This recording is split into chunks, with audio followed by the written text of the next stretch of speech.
I got a little bit of a different question. Yeah.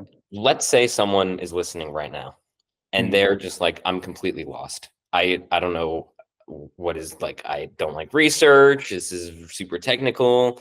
What do you have like as some advice to that person who maybe wants to get into research, but Yeah. just gets lost in the details or has had negative experiences in the past? What would you say to that person? Yeah. I would start off with kind of a little bit unusual, say lost is good. Lost is great. The fact that if you go out and you reach and ask for help, if you're asking someone that's doing something maybe that you're interested in doing, that's the biggest step. That's the number one step. And I have this really powerful story to share. When I was cooking and I was working in South San Francisco, I ended up downloading this app called Meetup, and I went to a biotechnology conference. I didn't know anything about biotechnology. I had never been to community college. I never had I never taken chemistry class. I just thought it sounded cool. And I actually, all these years ago, now I'm like, oh God, I'm old. 5 years ago, 6 years ago, whatever this was, I met a scientist named Justin Farlow, and he had done his PhD at UCSF, and he had been working on CRISPR. And I just had this curiosity, this idea. I was lost, I was stumbling around South San Francisco. I chopped onions for a living.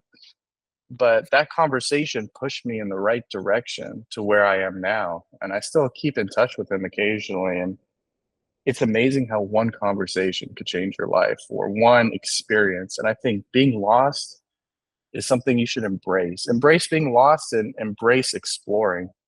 You see someone interested in something you want to do, ask. Don't be scared. I mean, most of the time people take it as flattery that someone else is interested in what they want to do. And there's nothing wrong, again, going back to failure.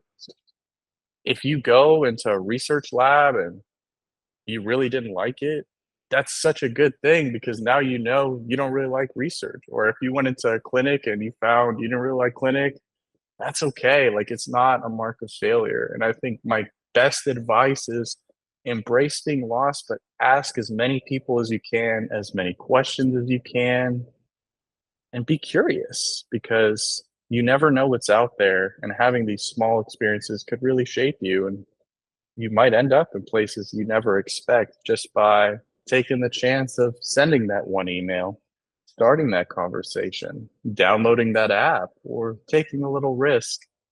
So I would really, my best advice is don't be scared, take the risk and embrace being lost because it's such a good feeling when you feel like you know exactly what you're doing and exactly where you're going to go and you're in the right place. But there's going to be many times where you don't see the vision. And most of the times you don't see it till afterwards. Then it makes sense. You look back, you're like, oh my gosh. So that would be my advice. Yeah, that's also a lot easier said than done. Uh, Yeah. we're like evolved to not want to be lost. So, do you have just some practical, like, just something to implement so someone can be more comfortable being lost? I think exposure therapy, right, is one that comes to mind. It's scary, right, to go to a conference somewhere you don't know anyone. It's scary to do things like this, but I would say maybe just baby steps. Start with the email, but then also don't be too discouraged.